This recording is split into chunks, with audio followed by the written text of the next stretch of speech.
الحمد لله نحمده ونستعينه ونستغفره ونؤمن به ونتوكل عليه ونعوذ بالله من شرور أنفسنا ومن سيئات أعمالنا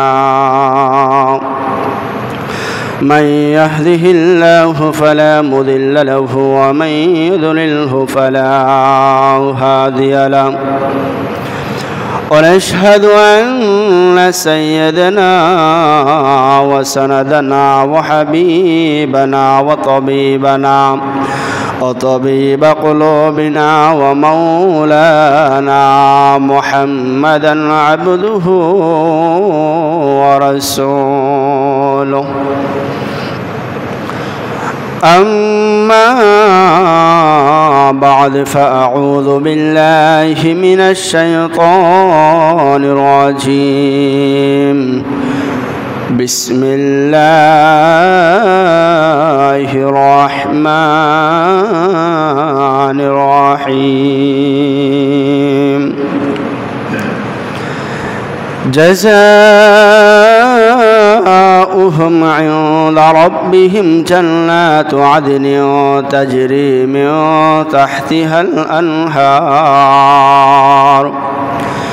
من تحتها الأنهار خالدين فيها أبدا رضي الله عنهم ورضوا عنه ذلك لمن خشي ربه صدق الله المولانا العلي العظيم وقال صاحب القرآن صلى الله عليه وسلم إنما بعثت معلما أو كما قال عليه الصلاة والسلام আমরা সকলেই মুহাব্বতের সাথে জবান খুলে দুরূদ ইব্রাহিম পড়ি اللهم صل على محمد وعلى آل محمد كما صليت على إبراهيم وعلى آل إبراهيم إنك حميد مجيد اللهم بارك على محمد وعلى آل محمد كما باركت على إبراهيم وعلى آل إبراهيم إنك حميد مجيد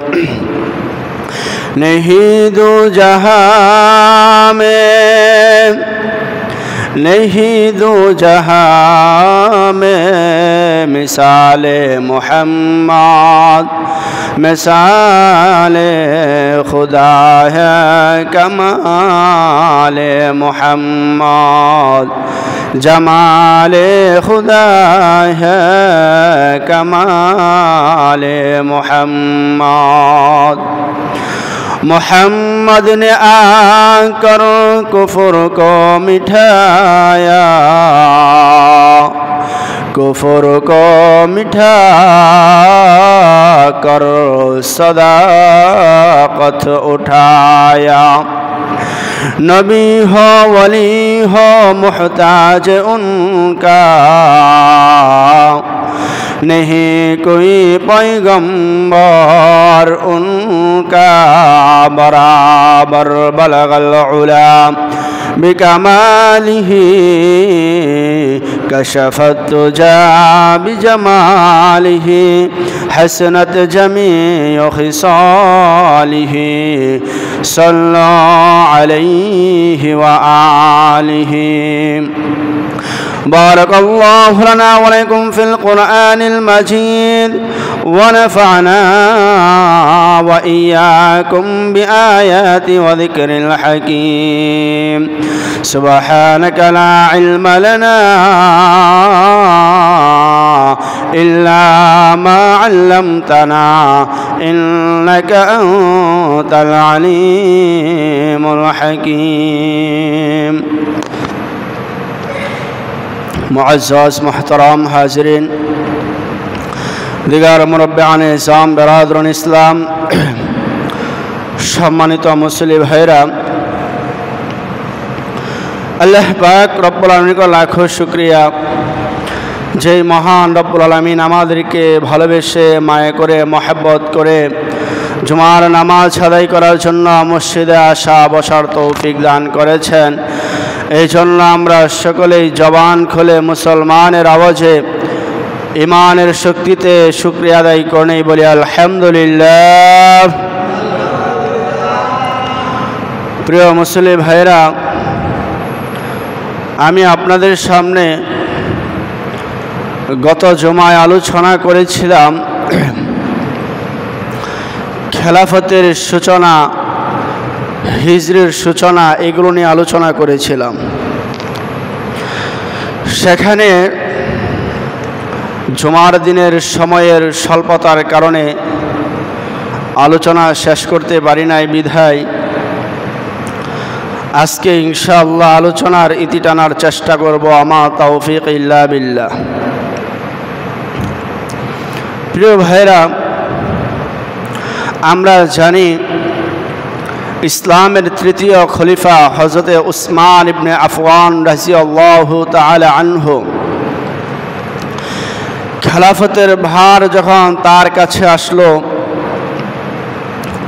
তিনি খেলাফত পালন করা অবস্থায় মুসলমানদের মধ্যে কিছু ছিল আব্দুল্লাহ ইবনে সাবার দলের লোক। এই সাবাই গোষ্ঠীরা উসমান রাদিয়াল্লাহু তাআলা আনহুর নমনীয়তাকে তারা কাজে লাগিয়ে তাকে হত্যা করার চেষ্টা করল। আব্দুল্লাহ ইবনে সাবার গোষ্ঠী তারা হযরত উসমান রাদিয়াল্লাহু তাআলা আনহুর বাড়ি ঘেরাও করে ফেলল।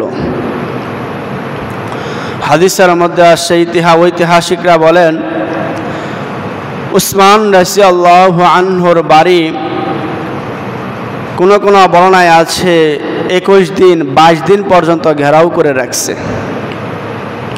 আবার কোন কোন জায়গায় আছে 40 দিন পর্যন্ত উসমানের বাড়ি চতুর্দিক দিয়ে তারা ঘেরাও করছে, হত্যা করবে। প্রিয় ভাইরা, শুধু তাই নয়, উসমান রাদিয়াল্লাহু তাআলা আনহু কদিমান নবী সাল্লাল্লাহু আলাইহি ওয়াসাল্লাম ইলাল মদিনা, আল্লাহর হাবিব যখন মক্কা থেকে মদিনায় হিজরত করেন, সেখানে যাওয়ার পরে সাহাবাই কারাম মদিনায় যাওয়ার পরে দেখলেন সেই জায়গাটা ইহুদিদের দখলে আছে। মুসলমানরা সেখানে যাওয়ার পরে তাদের পানির প্রয়োজন পড়ল। সেই পানি তারা কোথায় থেকে খাবে? আল্লাহর হাবিব বলেন, তোমাদের মধ্যে যদি কেউ পানির ব্যবস্থা করতে পারো তাহলে জান্নাতে তোমার জন্য আল্লাহ তাআলা একটা ঝরনার ব্যবস্থা করে দিবে। এই সুসংবাদ শোনার পরে উসমান রাদিয়াল্লাহু তাআলা নিজের টাকা দিয়ে মুসলমানদের জন্য একটা কূপ ক্রয় করলেন। সেই কূপ থেকে মুসলমানরা হিজরত করে মদিনার সকল মুসলমান পানি পান করেছে। পক্ষান্তরে এমন একটা পরিস্থিতি আসলো, যেই উসমান কূপের পানি ক্ষয় করে কিনে মানুষদেরকে খাবারের ব্যবস্থা করে দিলেন, সেই উসমানের কপালে এই কূপের পানি খাওয়া তার কপালে জুটে নাই। 20 দিন, অন্য রিওয়ায়েতে আছে 40 দিন পর্যন্ত তাকে এই কূপ থেকে পানি খাওয়ার জন্য দেওয়া হয় নাই যখন উসমানকে হত্যা করা হয়। হযরত উসমান রাদিয়াল্লাহু তাআলা আনহুকে আব্দুল্লাহ ইবনে সাবার গোষ্ঠীরা যখন হামলা করলো, তার গলার মধ্যে যখন আঘাত করে তার মাথা দ্বিখণ্ডিত হয়ে যায়, শরীর থেকে মাথাটা বিচ্ছিন্ন হয়ে যায়। বলেছিলাম উসমান তেলাওয়াত করেছিল সূরা বাকারা। যখন তার দেহের মধ্যে আঘাত করা হয়, তিনি তেলাওয়াত করেছিলেন ফাসায়াকফিকাহুমুল্লাহ, সূরা বাকারার 137 নম্বর আয়াত। উসমান যখন তেলাওয়াত করলেন, তাকে যখন আঘাত করে মাথা শরীর থেকে বিচ্ছিন্ন করা হয়, তার শরীরের রক্তটা ফাসায়াকফিকাহুমুল্লাহ সূরা বাকারার 137 নম্বর আয়াতের মধ্যে গিয়ে ছিটে পড়ে। অথচ এই উসমান কেমন ছিলেন? হযরত আবু বকর রাদিয়াল্লাহু আনহু যখন দেশের বাদশা ছিলেন, খলিফা ছিলেন, তখন মদিনা শহরের মধ্যে বিরাট খাবারের অভাব দেখা দিল, সংকট দেখা দিল। যখন এই অবস্থা হলো, মদিনার মানুষ খাবারের জন্য খুবই কষ্ট করছে, এমন একটা সংকট মুহূর্তে উসমান রাদিয়াল্লাহু তাআলা আনহু 1000 উট শাম থেকে মদিনায় খাবারের বোঝা বহন করে নিয়ে আসে। সুবহানাল্লাহ। মদিনার ব্যবসায়ীরা উসমানকে বলল, উসমান তুমি এক কাজ করো, তোমার খাবারগুলো আমাদের কাছে বিক্রি করে দাও, প্রত্যেক খাবারের বিনিময়ে তোমাকে কিছু লাভ দেওয়া হবে। قال عثمان بن عفان رضي الله تعالى عنه, হযরত উসমান রাদিয়াল্লাহু তাআলা আনহু বললেন, আমার প্রত্যেকটা খাবারের বিনিময়ে তোমরা কয় দিরহাম আমাকে দিবা।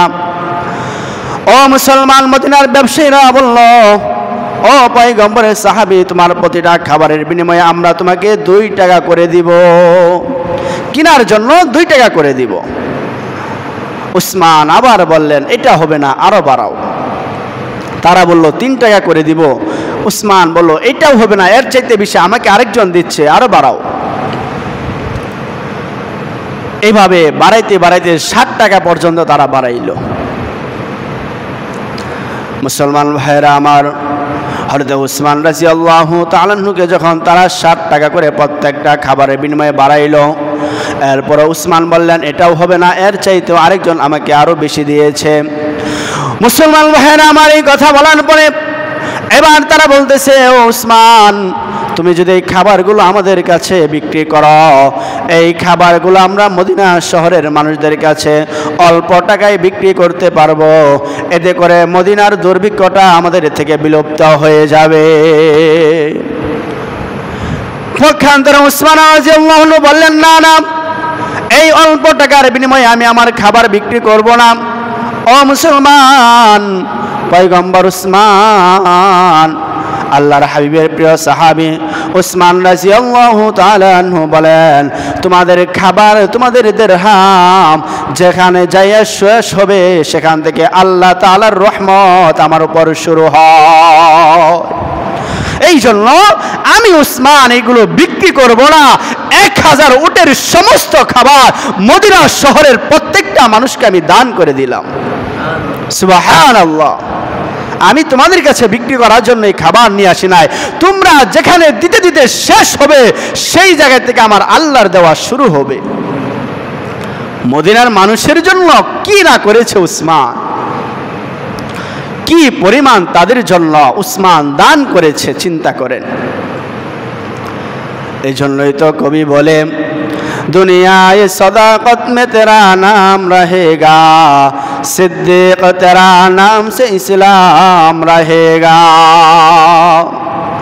दुनियाए अदालत में तेरा नाम रहेगा, फारूक तेरा नाम से इस्लाम रहेगा। दुनियाए सखावत में तेरा नाम रहेगा, दुनियाए सखावत में तेरा नाम रहेगा। उस्मान तेरा नाम से इस्लाम रहेगा। दुनिया युकारों में तेरा नाम रहेगा, दुनिया युकारों में तेरा नाम रहेगा।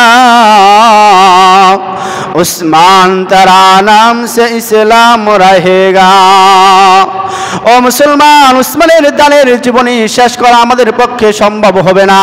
কবি বলে, দুনিয়ায় সাখাওয়াত মে তেরা নাম রহেগা,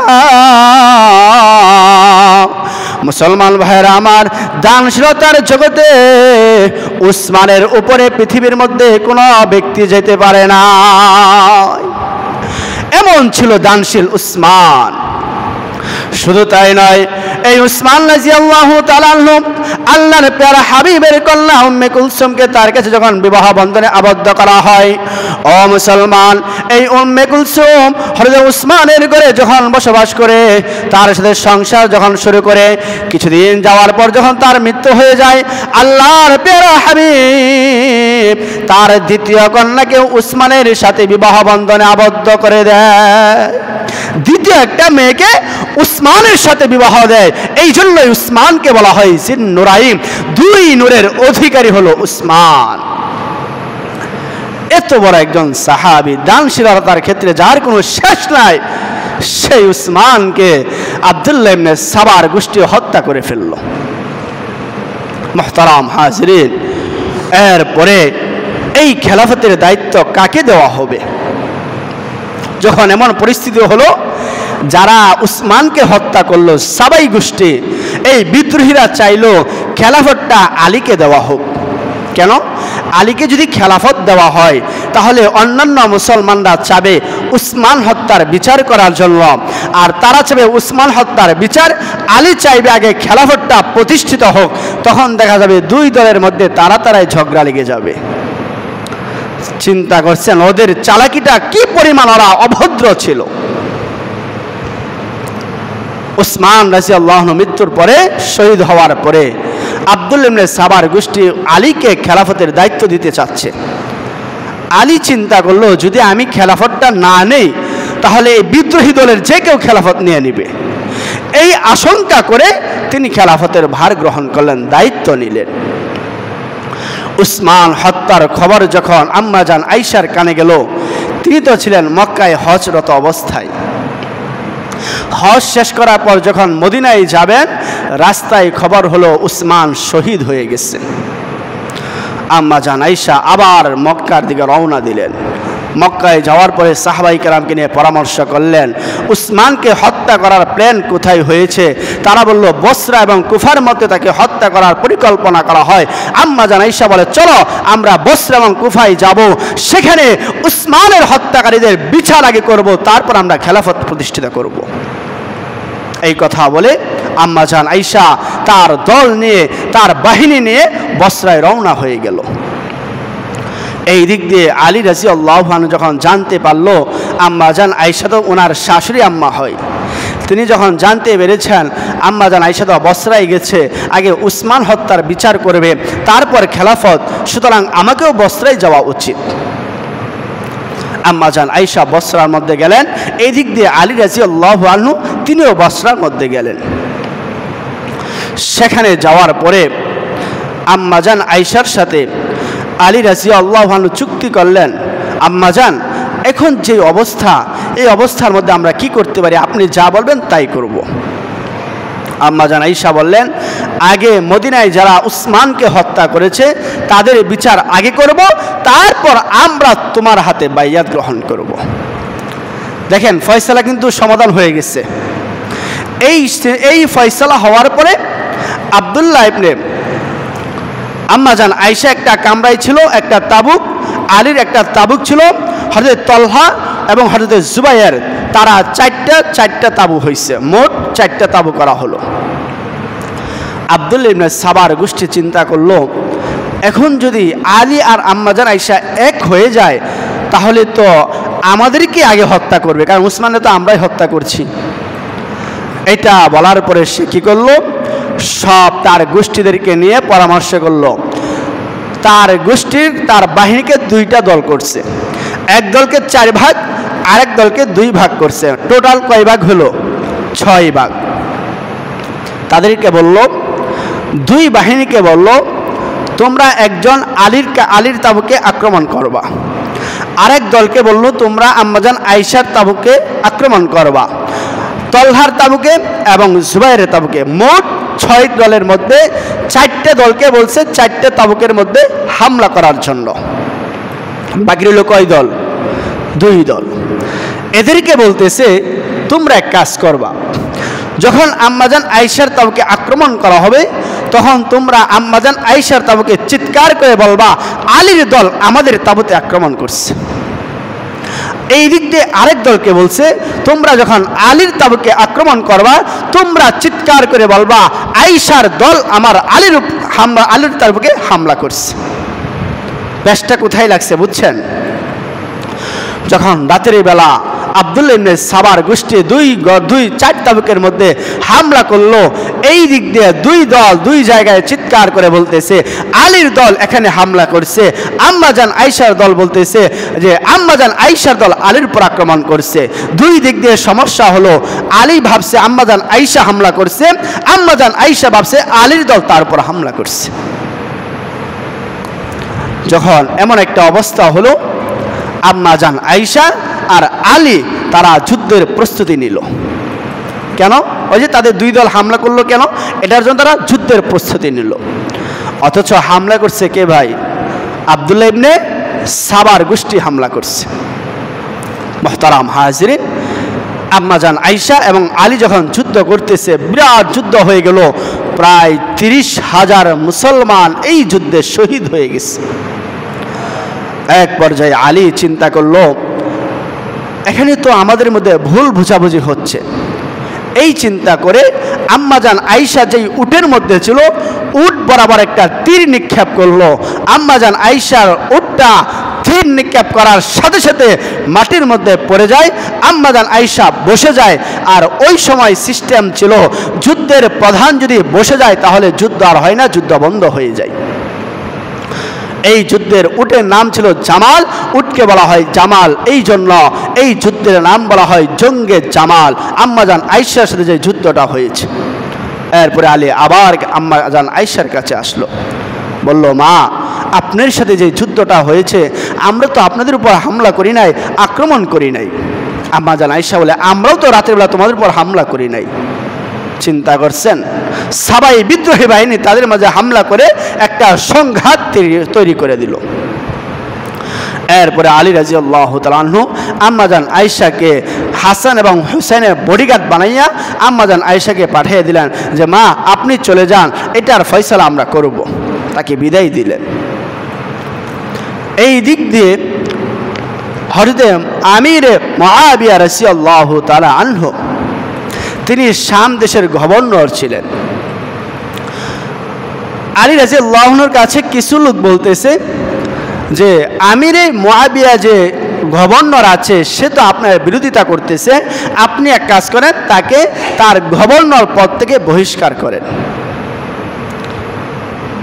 হযরত আলী রাদিয়াল্লাহু আনহুকে এই কথা বলার পর তিনি ভাবলেন আমার কাছের মানুষগুলো যেহেতু এই খবর দিল, হতে পারে এটা বাস্তব, তিনি তাকে গভর্নর পদ থেকে সরাইয়া দিলেন। এই দিক দিয়ে আমিরে মুআবিয়ার কাছে আলীর বিরুদ্ধে অভিযোগ করছে কিছু লোক। দুজনের মধ্যে একটা দ্বন্দ্ব তৈরি করে দিল। দেওয়ার পরে আমিরে মুআবিয়া এবং আলী রাদিয়াল্লাহু আনহু যুদ্ধের জন্য প্রস্তুতি নিচ্ছে। তারা যুদ্ধ করবে। আমিরে মুআবিয়া যুদ্ধ করবে এবং আলী রাদিয়াল্লাহু আনহু যুদ্ধ করবে। মুহতারাম হাজিরিন, যখন দুই দল একসাথে হলো, বসরা এবং ইরাকের মাঝখানে একটা শহর, ওই শহরের নাম হলো সিফিন নামক শহর। এই সিফিন নামক শহরের মধ্যে আমিরে মুআবিয়া এবং আলী রাদিয়াল্লাহু তাআলা আনহুর বাহিনী একত্রিত হলো, যুদ্ধের জন্য প্রস্তুতি নিল। আমিরে মুআবিয়া এবং আলী রাদিয়াল্লাহু আনহুর মধ্যে যখন যুদ্ধ হলো, এই যুদ্ধের মধ্যে তারা এক পর্যায়ে বিজয় ছিল আলীর। আলী তার বিজয়টাকে বাদ দিয়ে সে পরাজয় বরণ করে নিল ইচ্ছাকৃতভাবে, যে আমাদের মধ্যে কেন দ্বন্দ্ব হবে। এই দিক দিয়ে তারা পরাজয় নিতে নিতে 70,000 মুসলমান যুদ্ধে শহীদ হয়ে গেছে। 70,000, আগে 30,000, প্রায় 90,000 মুসলমান এই দুই দ্বন্দ্বের মধ্যে যুদ্ধ করে শহীদ হয়ে গেছে। তাদের মধ্যে তলহা, হযরত জুবাইর রাদিয়াল্লাহু আনহু বড় বড় সাহাবায়ে কেরামও যুদ্ধে শহীদ হয়ে যায়। তলহার লাশ দেখে আলী কেঁদে কেঁদে বললেন আহারে, এই তলহা আমার নবীজির প্রাচীর হয়ে যুদ্ধের মোকাবেলা করেছে। সমস্ত যুদ্ধের মধ্যে আমার নবীর প্রাচীর ছিল তলহা, আজকে আমাদের ভুল বোঝাবুঝির কারণে তলহাও শহীদ হয়ে গেল। মুহতারাম হাজিরিন, এরপরে আমিরে মুআবিয়া এবং হযরত আলী রাদিয়াল্লাহু আনহু তারা মীমাংসার মধ্যে বসলেন। মীমাংসা কি? আমিরে মুআবিয়া থেকে আমর ইবনে আস, আলী রাদিয়াল্লাহু তাআলা থেকে হযরত মুসা আবু মুসা আশআরী দুইজনকে নিযুক্ত করা হলো। দুইজনকে নিযুক্ত করা হলো এটার ফয়সালা করার জন্য। আমর ইবনে আস এবং আবু মুসা আশআরী তারা একসাথে বসে পরামর্শ করলো কি করা যায়, কি করলে এই যুদ্ধ বন্ধ হবে। তারা দুজন পরামর্শ করলো, এক কাজ করি, আমিরে মুআবিয়া এবং আলী থেকে খেলাফতের পদটা আমরা সরাইয়া তৃতীয় আরেকজনকে দিব, তাহলে এই মারামারি এই হামলা হবে না। এই চিন্তা করার পরে আমর ইবনে আস ছিল একটু চালাক মানুষ, ভালো মানুষ, জ্ঞানী ছিল, সূক্ষ্ম জ্ঞানের অধিকারী। আবু মুসা আশআরী রাদিয়াল্লাহু আনহু তারা পরামর্শ করলেন। পরামর্শ করার পরে আবু মুসা আশআরী আলীর কাছে আসলো, আর হযরতে আমর ইবনে আস আমিরে মুআবিয়ার কাছে গেল। যাওয়ার পরে তারা সিদ্ধান্ত অবগত করল। আমিরে মুআবিয়ার কাছে আমর ইবনে আস বলল এবং আবু মুসা আশআরী আলীর কাছে আইসা তাদের প্রস্তাব দিল।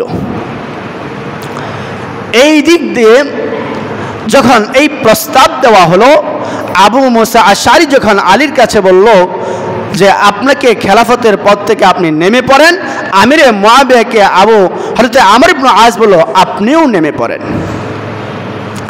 এই খবর যখন দিল, এই দিক দিয়ে আলী রাদিয়াল্লাহু আনহুর কাছে যারা ছিল তারা বলে ফেললো আবু মুসা আশআরী ফয়সালা করার কে? চিন্তা করছেন? আবু মুসা আশআরী আমর ইবনে আস তারা ফয়সালা করার কে? তাদের কথা আমরা কেন মানব? এই কথা বলার পরে আলী রাদিয়াল্লাহু আনহুর সাথে যারা ছিল তাদের থেকে একদল আলীর থেকে বের হয়ে গেল। তাদেরকে আরবিতে বলা হয় খুরুজ, খরাজা এখরুজু, তাদেরকে বলা হয় খারিজি বংশ। তারা চিন্তা করেন কি ফতোয়া দিচ্ছে। তারা বলতেছে আলী রাদিয়াল্লাহু আনহু আমিরে মুআবিয়ার সাথে সন্ধি করার কারণে তিনি ফাসেক হয়ে গেলেন। আমিরে মুআবিয়া আলীর খেলাফতের কাছে বাইয়াত গ্রহণ না করার কারণে সে কাফের হয়ে গেছে। নাউজুবিল্লাহ বলবেন না? দুইজন সাহাবী, জান্নাতের সার্টিফিকেট প্রাপ্ত সাহাবীকে ওই খারিজি বংশ আব্দুল্লাহ ইবনে সাবার বংশের দলেরা তারা দুইজনকে দুই ফতোয়া দিয়ে দিল। একজনকে বলল ফাসেক, আরেকজনকে বলল কাফের। এই একটা ভেজাল আরেকটা শুরু করে দিল। মুহতারাম হাজিরিন, এই দিক দিয়ে খারিজি বংশরা যারা আলীর প্রিয় মানুষ ছিল তারা আলীর সাথে যুদ্ধ করার জন্য প্রস্তুতি গ্রহণ করছে। এই খারিজি বংশের লোকেরা তারা আলীর সাথে যুদ্ধ করার পরে এক পর্যায়ে পরাজয় বরণ করল। পরাজয় বরণ করার পরে তারা এটাকে মেনে নিতে পারতেছিল না যে আমরা কেন পরাজয় হলাম। এই জিনিসটাকে তারা মেনে নিতে পারছে না। কি করা যায়? তারা সিদ্ধান্ত করল 40 হিজরি, মনে রাখবেন 40 হিজরি রমাদানের 15 রমজান তারা একটা সিদ্ধান্ত করল আমরা একই রাত্রে 3 ব্যক্তিকে হত্যা করব। খারিজি সম্প্রদায় তারা বলল আমরা একই রাত্রে 3 জনকে হত্যা করব। 1 নাম্বার আলীকে হত্যা করব, 2 নাম্বার আমিরে মুআবিয়াকে হত্যা করব, 3 নাম্বার আমর ইবনে আসকে হত্যা করা হবে। রাতের বেলা তারা এই সিদ্ধান্ত নিল। একই রাত্রে তারা কখন হত্যা করবে? ফজরের নামাজের আগে। ফজরের নামাজের আগে তারা হত্যা করবে।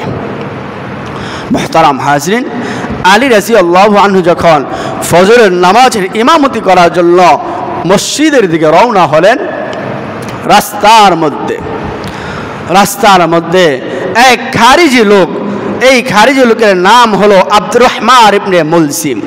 আব্দুর রহমান ইবনে মুলসিম 3 জন খারিজি, একজনের নাম বকর ইবনে আব্দুর রহমান, 2 নাম্বার আব্দুর রহমান ইবনে বকর, 3 নাম্বার আব্দুর রহমান ইবনে মুলসিম। এই 3 জন খারিজি 3 ব্যক্তিকে হত্যা করবে। আব্দুর রহমান ইবনে মুলজিম একটা তলোয়ার 1000 দিরহাম দিয়ে কিনেছে এবং এই দিরহাম সে কয়েক মাস পর্যন্ত এই তলোয়ারের মধ্যে বিষ মিশাইতেছে আর ধার দিতেছে আলীকে হত্যা করার জন্য। আর সর্বদাই আল্লাহর কাছে দোয়া করেছে, আল্লাহ আমি যেন এই তরবারি দিয়ে পৃথিবীর মধ্যে সবচাইতে নিকৃষ্ট ব্যক্তিকে হত্যা করতে পারি। আল্লাহর কাছে এই দোয়া করছে খারিজির লোক। সে যখন রাত্রির বেলা রমজানের 15 তারিখে আক্রমণ করার জন্য বের হলেন, প্রথম একটা আঘাত আলীর পিছনে দিলে এটা একটা কাঠের মধ্যে লাগে, আলীর গায়ে লাগে না। দ্বিতীয় আঘাত যখন করলো মাথার মধ্যে, তখন এই আঘাতটা এত ব্যথা ছিল, এত যন্ত্রণাদায়ক ছিল, ঐতিহাসিকরা বলেন এই আঘাত দেওয়ার 2 দিন পরে অর্থাৎ 17ই রমজান আলী রাদিয়াল্লাহু আনহু শহীদ হয়ে যায়। একটা আঘাতে শহীদ হয়ে যায়। আলীকে যখন আঘাত করলো, আব্দুর রহমান ইবনে মুলজিমকে গ্রেপ্তার করা হলো, গ্রেপ্তার করে আলীর কাছে নিয়ে আসা হলো। আলীকে আনার পরে আব্দুর রহমান ইবনে মুলজিম বললেন, ওই আলী, আমি আল্লাহর কাছে দোয়া করেছিলাম আমি এই তরবারি দিয়ে যেন পৃথিবীর সবচেয়ে নিকৃষ্ট ব্যক্তিকে হত্যা করতে পারি, আল্লাহ আমার দোয়া কবুল করেছে। বলেন নাউজুবিল্লাহ। এই কথা বলার পরে আলী বললেন, তুই যেটা বলেছিস সত্য কথা বলছিস, এটা মিথ্যা হবে না। এই তরবারি দিয়ে পৃথিবীর সবচাইতে নিকৃষ্ট ব্যক্তিকে হত্যা করতে হবে, আর সেই নিকৃষ্ট ব্যক্তি হলি তুই আব্দুর রহমান ইবনে মুলজিম। তোকে হত্যা করা হবে, তোর তো আল্লাহর কাছে নষ্ট হয় নাই, কবুল হয়েছে। এই দিক দিয়ে আমর ইবনুল আস সে ফজরের নামাজের ইমামতির মধ্যে না যেয়ে অন্য একজন সাথীকে পাঠাইছেন। ওই সাথীকে তারা আমর ইবনুল আস ভেবে রাতের বেলা হত্যা করে ফেলল। আরেকজন ব্যক্তি আমিরে মুআবিয়া, ওই দিন যখন তিনি নামাজের মধ্যে যান তখন তাকে আক্রমণ করলে তিনি তার আক্রমণের প্রতিবাদ করতে পারেন, প্রতিহত করতে পারছেন। তার মানে বোঝা গেল একই দিনে 3 ব্যক্তিকে আক্রমণ করা হলো। হযরত আলী এই আক্রমণের মধ্যে শহীদ বরণ করলেন। মুহতারাম হাজিরিন, আলী রাদিয়াল্লাহু তাআলা আনহু যখন শহীদ হয়ে গেলেন, শহীদ হয়ে যাওয়ার পরে সময় শেষ হয়ে যাচ্ছে, এরপরে খেলাফতের দায়িত্ব হাসানের কাছে আসছে। হাসানকে চিনেন না? আল্লাহর হাবিবে প্রিয় নাতি হাসানের কাছে যখন দায়িত্ব আসলো, হাসান 5 মাস অথবা 6 মাস খেলাফতের দায়িত্ব গ্রহণ করার পরে তিনি তার খেলাফতের দায়িত্ব আমিরে মুআবিয়ার কাছে গেলেন। যাওয়ার পর বললেন, চাচা এই খেলাফতের দায়িত্ব এতদিন পর্যন্ত আমার বাবার কাছে ছিল, আমার কাছে ছিল, আমি চাচ্ছি এই খেলাফতের দায়িত্বের যোগ্যতা আল্লাহ আপনাকে দিয়েছে, সুতরাং এই দায়িত্ব আমি আপনাকে দিলাম, আপনি দায়িত্ব গ্রহণ করেন। আমিরে মুআবিয়াকে যখন এই দায়িত্ব দেওয়া হলো, আমিরে মুআবিয়া রাদিয়াল্লাহু আনহু এই খেলাফতের দায়িত্ব গ্রহণ করলেন। ও মুসলমান, খেলাফতের দায়িত্ব গ্রহণ করার পরে হাদিসের মধ্যে আসছে, বুখারী শরীফের হাদিস, আল্লাহর হাবিবের ভবিষ্যৎবাণী ছিল আমার নাতি হাসানের দ্বারা মুসলমানদের বিশাল একটা ফিতনার সমাধান হয়ে যাবে। যখন হাসান এই খেলাফতের দায়িত্ব আমিরে মুআবিয়ার কাছে ন্যস্ত করলেন, ওই দিন থেকে এই খেলাফতের দায়িত্ব আমিরে মুআবিয়ার কাছে যাওয়ার পরে সেদিন থেকে মুসলমানদের মধ্যে শান্তির সুবাতাস ছড়িয়ে পড়ল। সুবহানাল্লাহ। মুহতারাম হাজিরিন, আমিরে মুআবিয়া রাদিয়াল্লাহু আনহু এই খেলাফতের দায়িত্ব গ্রহণ করার পরে তিনি কয়েক বছর খেলাফতের দায়িত্ব গ্রহণ করলেন। পালন করার পরে তিনি যখন মৃত্যুবরণ করবেন, মৃত্যুবরণ করার পূর্বে আমরা আগেই বলেছিলাম খেলাফতের দায়িত্ব দেওয়ার 4টে তরিকা বলেছিলাম আপনাদেরকে প্রথম জুমায়। 1 নাম্বার হলো সরাসরি কাউকে আদেশ করে যাওয়া, 2 নাম্বার হলো ইঙ্গিত সূচকভাবে কাউকে দিয়ে যাওয়া, 3 নাম্বার হলো মজলিসে শুরার মাধ্যমে কাউকে খেলাফতের নিযুক্ত করা, 4 নাম্বার হলো সরাসরি কাউকে আদেশ না করে ব্যক্তির উপর ন্যস্ত করে দেওয়া। তারা যাকে জনগণের মধ্যে যারা বিজ্ঞ জ্ঞানী জনগণ তাদের কাছে ন্যস্ত করে দেওয়া, তারা যাকে সিলেক্ট করবে সেই খেলাফতের দায়িত্ব গ্রহণ করবে। এই 4টা তরিকার মধ্যে আমিরে মুআবিয়া একটা তরিকা পালন করলেন, সেটা হলো তিনি সরাসরি তার ছেলে ইয়াজিদকে খেলাফতের দায়িত্ব দিলেন মৃত্যুবরণ করার পূর্বে। ইয়াজিদকে যখন খেলাফতের দায়িত্ব দিলেন, ওই সময় বড় বড় সাহাবাই কেরামের সাথে পরামর্শ করেছিলেন, তারা বলছে ইয়াজিদ খেলাফতের যোগ্যতা রাখে। আসলে সে খেলাফতের যোগ্যতা রাখে, সে উলামায়ে কেরাম বলেন সে খেলাফতের যোগ্যতা আসলেই রাখে। তবে ওই সময় আমিরে মুআবিয়া দুনিয়াতে বেঁচে থাকার সময় তার থেকে কোনো ধরনের খারাপ কাজ প্রকাশ পায় নাই ইয়াজিদের কাছ থেকে।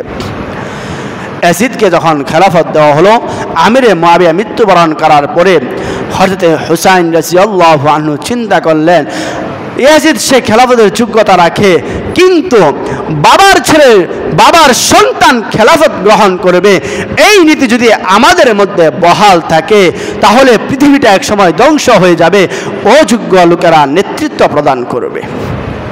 এটা হযরত হুসাইন রাদিয়াল্লাহু আনহু চিন্তা ফিকির ছিল, তিনি ইয়াজিদের কাছে বাইয়াত গ্রহণ করে নাই। কারবালার ইতিহাস এখান থেকে শুরু হয়ে গেল। ইয়াজিদের কাছে বাইয়াত গ্রহণ না করার পরে তিনি দেখলেন কুফার মধ্যে প্রায় 4 লক্ষ বাহিনী ইয়াজিদের কাছে তারা বাইয়াত গ্রহণ করতে চায় না। তারা হযরত হুসাইনের কাছে বারবার চিঠি প্রেরণ করছে, ওগো আমিরুল মুমিনিন আপনি আমাদের কাছে চলে আসেন, আমরা আপনার কাছে বাইয়াত গ্রহণ করব। মুহতারাম হাজিরিন, আমিরে মুআবিয়া মৃত্যুবরণ করার পরে ইয়াজিদ খেলাফতের দায়িত্ব নেওয়ার পরে বারবার যখন হুসাইনের কাছে খেলাফতের দায়িত্বের প্রস্তাব কুফা থেকে আসছে, হুসাইন রাদিয়াল্লাহু আনহু মক্কার মধ্যে ছিলেন, তিনি চিন্তা করলেন, মদিনায় ছিলেন, তিনি চিন্তা করলেন যেহেতু অনেক বড় একটা সংখ্যা এখনো তারা বাইয়াত গ্রহণ করে নাই, আমি কুফার মধ্যে যাব, সেখানে যাইয়া আমি তাদেরকে বাইয়াত করব। তিনি চিন্তা করলেন আমি যাওয়ার পূর্বে আমার একজন প্রতিনিধি সেখানে যাওয়া দরকার, যে তারা আসলেই আমার কাছে বাইয়াত গ্রহণ করবে কিনা, এটার সত্যতা যাচাই করা দরকার। ও মুসলমান, তিনি এই চিন্তা করে তার আপন চাচাতো ভাই মুসলিম ইবনে আকিলকে কুফার মধ্যে পাঠাইছেন। মুসলিম ইবনে আকিল কুফার মধ্যে যাওয়ার পরে তিনি দেখলেন সমস্ত বাহিনীরা মুসলমানেরা মুসলিম ইবনে আকিলকে হুসাইন মনে করে তার কাছে সকলে বাইয়াত গ্রহণ করতে লাগলো। তিনি যখন দেখলেন আসলেই সবাই হুসাইনের কাছে বাইয়াত গ্রহণ করতে চায়, এই দিক দিয়ে তিনি হুসাইনের কাছে চিঠি লিখলেন, ও আমিরুল মুমিনিন আপনি কুফার মধ্যে নিশ্চিন্তভাবে আসতে পারেন, কুফাবাসী আপনার কাছে বাইয়াত গ্রহণ করবে। এই দিক দিয়ে ইয়াজিদ চিন্তা করলো সারা বিশ্বের সবাই যদি আমার কাছে বাইয়াত হয় আর হুসাইনের মতো ব্যক্তি যদি বাইয়াত গ্রহণ না করে তাহলে সারা পৃথিবীর মানুষের বাইয়াত আমার কাছে কোনো মূল্য থাকে না। এই চিন্তা সে করলো। করার পরে কুফার যে গভর্নর ছিল নু'মান ইবনে বাশির, সে একজন জলিল কদর একজন সাহাবী ছিল, নমনীয়তা তার মধ্যে ছিল। এইটা দেখে ইয়াজিদ ভাবলো নু'মান ইবনে বাশির যদি কুফার গভর্নর থাকে তার থেকে কোনো কাজ আমি গ্রহণ করতে পারবো না। তিনি কি করলেন, উবাইদুল্লাহ ইবনে জিয়াদকে যে ছিল বসরার গভর্নর তাকে বসরা এবং কুফার গভর্নর নিযুক্ত করলেন। আর উবাইদুল্লাহ ইবনে জিয়াদ ছিল স্বৈরাচারী পন্থী, সে ছিল ফ্যাসিস্ট পন্থী লোক, এই জন্য ইয়াজিদ তাকে নিযুক্ত করলেন কুফার গভর্নর। এই দিক দিয়ে মুসলিম ইবনে আকিল সে যখন কুফার মধ্যে গেল, সেখানে যাওয়ার পরে হানি ইবনে উরওয়া ব্যক্তির বাসায় সে আশ্রয় গ্রহণ করলো। হানি ইবনে উরওয়া সেখানে আশ্রয় গ্রহণ করার পরে এই দিক দিয়ে উবাইদুল্লাহ ইবনে জিয়াদ যখন দেখলো যে কুফার মানুষেরা মুসলমানেরা হুসেনের কাছে বাইয়াত গ্রহণ করতে চায়, ইয়াজিদের কাছে বাইয়াত গ্রহণ করতে চায় না, সে সবাইকে আদেশ করলো এই মুসলিম ইবনে আকিলকে যেখানে পাইবা সেখানে গ্রেফতার করবা। গ্রেফতারি পরোয়ানা জারি করে দিল। মুসলিম ইবনে আকিল হানি ইবনে উরওয়ার বাসায় আশ্রয় গ্রহণ করার কারণে উবাইদুল্লাহ ইবনে জিয়াদ হানি ইবনে উরওয়াকে গ্রেফতার করলো। গ্রেফতার করার পর সে তার গভর্নরের মধ্যে রাজপ্রাসাদে নিয়ে যায়। এই দিক দিয়ে মুসলিম ইবনে আকিল হানি ইবনে উরওয়াকে বাঁচানোর জন্য 4000 সৈন্য নিয়ে এসে রওনা হলো উবাইদুল্লাহ ইবনে জিয়াদ থেকে হানি ইবনে উরওয়াকে তার থেকে সে নিরাপদে নিয়ে আসার জন্য প্রস্তুতি গ্রহণ করলো। সে যখন রওনা হয়ে গেল, রওনা হওয়ার পরে শামের কাছাকাছি, দামেস্কের কাছাকাছি যখন গেল, এই দিক দিয়ে সে দেখলো তার যে 4500 সৈন্য ছিল, রাস্তার মধ্যে এই সৈন্যের অনেকের বাবা, অনেকের মা, অনেকের বোন, অনেকের ভাই দাঁড়ানো ছিল। তারা তাদের ভাইদেরকে বুঝাইতে বুঝাইতে সবাইকে নিয়ে গেল। মুসলিম ইবনে আকিল পিছনে তাকাইয়া দেখে আর মাত্র 60 জন সৈন্য বাকি আছে। বাকিদেরকে তাদের বাপ মা বুঝাইয়া নিয়ে গেছে। এখন তিনি কি করবেন? আবার যাইতে যাইতে দেখেন আর 10 জন কমে গেছে, 40 জন আছে, 30 জন আছে। এক পর্যায়ে মুসলিম ইবনে আকিল ছাড়া পিছনে কোনো সৈন্য ছিল না। এই দিক দিয়ে ওবাইদুল্লাহ ইবনে জিয়াদ মুসলিম ইবনে আকিলকে গ্রেফতার পরোয়ানা জারি করে মুসলিম ইবনে আকিলকে গ্রেফতার করে ফেলল। গ্রেফতার করার পরে তাকে তার গভর্নরের রাজপ্রাসাদের ছাদের মধ্যে নিয়ে সেখান থেকে তাকে ধাক্কা দিয়ে জমিনে ফেলে তাকে হত্যা করে ফেলে। মুসলিম ইবনে আকিলকে হত্যা করে ফেলে। মুহতারাম হাজিরিন, মুসলিম ইবনে আকিল সে হত্যা হওয়ার পূর্বে একজন ব্যক্তির কাছে একটা চিঠি দিয়েছিল।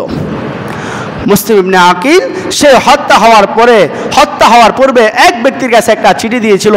এই চিঠিটা যেন আল্লাহর হাবিবের নাতি হুসাইনের কাছে দেওয়া হয় যে হুসাইন, আপনি এই কুফার মধ্যে আসেন না, কুফার পরিস্থিতি এখন আর ভালো নেই, কুফার পরিস্থিতি এখন নষ্ট হয়ে গেছে, সবাই ইয়াজিদের কাছে বাইয়াত গ্রহণ করেছে, তারা আপনার সাথে বেঈমানি করেছে, আপনি আর এই জায়গায় আসিয়েন না। মুহতারাম হাজিরিন, যাকে চিঠি দিয়েছিল তার নাম হলো আশআস। তার নাম কি ভাই? আশআস। এই চিঠি সে যখন দিল, এই দিক দিয়ে হুসাইন যখন কুফায় আসতে চাইল, আব্দুল্লাহ ইবনে ওমর বড় বড় সাহাবাই কেরাম বললেন, ও আল্লাহর হাবিবের নাতি, আপনি কুফার মধ্যে যায়েন না, ওরা আপনার বাবার সাথে গাদ্দারি করেছে, ওরা আপনার সাথেও গাদ্দারি করবে। এরপরে যখন হুসাইনকে বাধা দিতে পেরেছিল না, এক পর্যায়ে তারা বলল, আপনি এক কাজ করেন, মক্কায় চলে যান, এরপর আপনি কুফার মধ্যে যায়েন না। হুসাইন বলল, আচ্ছা ঠিক আছে, আমি দেখি কি করা যায়। এটা বলে তিনি 70 জন পুরুষ এবং নারী এবং শিশু নিয়ে কুফার দিকে রওনা হয়ে গেলেন। রওনা হওয়ার পরে ইরাকের মধ্যে যখন আসলেন, আসার পরে আসআদের কাছে মুসলিম ইবনে আকিল একটা চিঠি প্রেরণ করেছিল। এই চিঠিটা হুসাইনের কাছে আসছে কখন? যখন তিনি কুফার কাছাকাছি ইরাকের মধ্যে পৌঁছলেন, তখন তার কাছে এই চিঠি আসলো যেন আপনি কুফার মধ্যে আসিয়েন না। এই চিঠি পাওয়ার পরে এখন তিনি চিন্তা করতেছে কি করা যায়। এই দিক দিয়ে ওবাইদুল্লাহ ইবনে জিয়াদ, ওমর ইবনে আসাদ, ওবাইদুল্লাহ ইবনে জিয়াদ এক ব্যক্তিকে সেনাবাহিনীর প্রধান বানাইছেন। তার নাম হলো ওমর বিন সাআদ। তাকে সেনাপ্রধান বানাইয়া বললেন, তোমরা যাও হযরত হুসাইনকে তোমরা গ্রেফতার করো, সে যেন কুফার মধ্যে আসতে না পারে। ওমর বিন সাআদ সে হুসাইনের কাছে আসলো। আসার পরে দুই ব্যক্তিকে প্রধান বানানো হয়েছিল, আরেকজনের নাম হলো শিমার। এই দুইটা লোক হুসাইনের কাছে আসলো। আসার পর যখন তাকে গ্রেফতার করে, হুসাইন তাদেরকে 3টা প্রস্তাব দিয়েছিল। কয়টা প্রস্তাব? 3টা। 1 নাম্বার প্রস্তাব হলো, আমাকে মক্কায় ফিরে যেতে চাও, যদি তোমরা আমাকে মক্কায় ফিরাইয়া দিতে না চাও, 2 নাম্বার শর্ত, আমাকে ইয়াজিদের কাছে নিয়ে যাও, এটাও যদি রাজি না হও, 3 নাম্বার, আমাকে মুসলিম কোন দেশের মধ্যে আমাকে পাঠাইয়া দাও, আমি সেখানে জীবনযাপন করব। 3টা প্রস্তাব দেওয়ার পরে ওবাইদুল্লাহ ইবনে জিয়াদ 3টা প্রস্তাব মানতে রাজি ছিল, কিন্তু ওই যে সীমার একটা বড় লম্পট ছিল, বদমাশ ছিল। এই ব্যক্তি সীমার ওবাইদুল্লাহ ইবনে জিয়াদকে বলল, এখন আমাদের একটা সুবর্ণ সুযোগ, হুসাইনকে গ্রেফতার করার, এই সুযোগ আমাদের হাতছাড়া করা উচিত হবে না। এটা ওবাইদুল্লাহ ইবনে জিয়াদ মেনে তাকে গ্রেফতার করার পরোয়ানা জারি করলেন এবং ওমর ইবনে সাআদ হযরত হুসাইনকে গ্রেফতার করলেন। গ্রেফতার করার পর যখন তাকে ওবাইদুল্লাহ ইবনে জিয়াদের কাছে নিয়ে যাওয়ার সময় এই দিক দিয়ে দামেস্কে ইয়াজিদ ছিল, দামেস্কের মধ্যে সে তার দেশের কার্যকলাপ দামেস্কের মধ্যে সে পালন করছিল।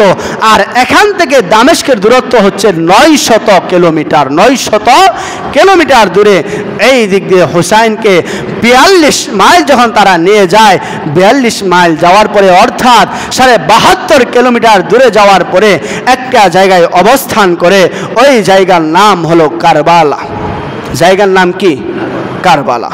মুহতারাম হাজিরিন, সময় একেবারেই শেষ, আলোচনা আজকেই শেষ করে দিব। ওই কারবালার জায়গায় যাওয়ার পরে 9 মুহররম মাসের 9 তারিখে কারবালা প্রান্তরে হুসাইন পৌঁছলেন। সেখানে পৌঁছার পরে রাত্রি যাপন করলেন। ফজরের নামাজের ইমামতি হুসাইন করলেন। এই ঐতিহাসিকরা বলে ওমর ইবনে সাদ, ইয়াজিদের বাহিনী, তারাও হুসাইনের পিছনে ফজরের নামাজ পড়েন। ফজরের নামাজ পড়ার পরে তারা যুদ্ধের ঘোষণা করলেন। আপনারাই বলেন, হুসাইন যদি যুদ্ধের প্রস্তুতি নিয়ে যাইতেন তাহলে তো নারী আর পুরুষ আর শিশুদেরকে নিয়ে যাইতো না। কি বলেন, নারী আর শিশুদেরকে নিয়ে যাইতো না? কিন্তু হুসাইন 70 জন মানুষ নিয়ে যায়। যেই জায়গায় নারী ছিল, শিশু ছিল, এরপর তার ছিল আব্দুল্লাহ ছিল, এদেরকে নিয়ে যখন কারবালা প্রান্তরে গেলেন, সকালবেলা ফজরের নামাজ পড়ার পর সকলে যুদ্ধের প্রস্তুতি নিল। ও মুসলমান, সময় স্বল্পতার কারণে 2 মিনিটে কথা শেষ করে দিব। হুসাইন রাদিয়াল্লাহু তাআলা আনহু তার বাহিনী নিয়ে এক পর্যায়ে উবাইদুল্লাহ ইবনে জিয়াদের বাহিনী ওমর ইবনে সাদের বাহিনীর সাথে তিনি যুদ্ধের মোকাবেলা শুরু করলেন। ঐতিহাসিকরা বলেন, এই যুদ্ধ করতে করতে হুসাইনের যুদ্ধের পর এত ছিল, ঐতিহাসিকরা বলে মনে হয় 1000 সৈন্যের শক্তি আল্লাহ হুসাইনকে দিয়ে দিচ্ছে। মুহতারাম হাজিরিন, যুদ্ধ করতে করতে এক পর্যায়ে হুসাইনের সাথে যারা ছিল সবাই শহীদ হয়ে গেল।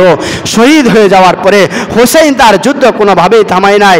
হুসাইন রাদিয়াল্লাহু আনহু যুদ্ধ করতে করতে এক পর্যায়ে তিনি কি করলেন, বসে গেলেন, ক্লান্ত হয়ে গেলেন, আর পারতেছে না। মুহতারাম হাজিরিন, যুদ্ধ যখন আর পারছে না, বসে গেলেন, ক্লান্ত হয়ে গেলেন, এই দিক দিয়ে কোনো ব্যক্তির সাহস পাচ্ছে না। নবীজির নাতির গায়ে তলোয়ার দিয়ে আঘাত করবে, এটা কারো সাহস হচ্ছে না। এই পরিস্থিতি যখন হলো, সীমার চিন্তা করলো এই মুহূর্তে তো কিছু করা যাবে না, আমরা যদি এখন হামলা না করি তাহলে বেজার। সীমার এবং সিনান এই 2 ব্যক্তি হযরত উসমান রাদিয়াল্লাহু আনহুর পিছন দিক দিয়ে দাঁড়ানো তরবারি দিয়ে উসমানের পিছনে 2 ব্যক্তি, একজন তলোয়ার দিয়ে আরেকজন তীর দিয়ে উসমানের গায়ে আঘাত করেন। সঙ্গে সঙ্গে উসমান ওই জায়গায় শহীদি লাভ করেন। উসমানকে সেই জায়গায় হত্যা করে ফেলা হয়, শহীদ করে ফেলা হয়। ও মুসলমান, এই ইয়াজিদ, উবাইদুল্লাহ ইবনে জিয়াদ, সীমান এবং সিনান, আমরা এদের সম্পর্কে আমরা যে ধারণা রাখি সেটা হলো একজন মুসলমান আরেকজন মুসলমানকে হত্যা করতে পারে না। সুতরাং তারা যেই কাজটা করেছে তারা চরম পর্যায়ের জুলুম করেছে, অন্যায় করেছে। এবং আমাদের আকীদা হলো এই ইয়াজিদ, তার সম্পর্কে আমাদের আকীদা হলো আমরা তাকে কাফের বলি না, আমরা তাকে মুসলমান বলি, তাকে কাফের বলি না। কিন্তু তার জন্য ক্ষমার দোয়া করি না, তার জন্য অভিশাপের দোয়া করি না। তার ব্যাপারে আল্লাহ তাআলার কাছে ফয়সালা আমাদের একটাই, আল্লাহ যেন তার ফয়সালা করেন, ফয়সালা করার মালিক আল্লাহ। এই আকীদা আমাদের প্রত্যেকটা মুসলমানের রাখা উচিত। 2 নাম্বার বিষয় হলো, যেই কথা বললাম এখানে আমাদের বোঝার বিষয় হলো, মুসলমানদের একতা নষ্ট হওয়ার কারণে আজকে মুসলমানরা পদে পদে লাঞ্ছিত হচ্ছে, অপদস্থ হচ্ছে। মুসলমানরা কাফিরদের কাছে আজকে পরাজয় লাভ করছে। এই জন্য ভাইয়েরা আমার, 1 নাম্বার শিক্ষা হলো আমাদের মধ্যে একতা নষ্ট করা যাবে না। 2 নাম্বার হলো যেই কথাগুলো বললাম, আল্লাহ তাআলা আমাদেরকে এই ইতিহাস থেকে শিক্ষা গ্রহণ করার তৌফিক দান করুন। আমরা সেগুলো বলি আমিন। ওয়া আখির দাওয়ানা আলহামদুলিল্লাহি রাব্বিল আলামিন।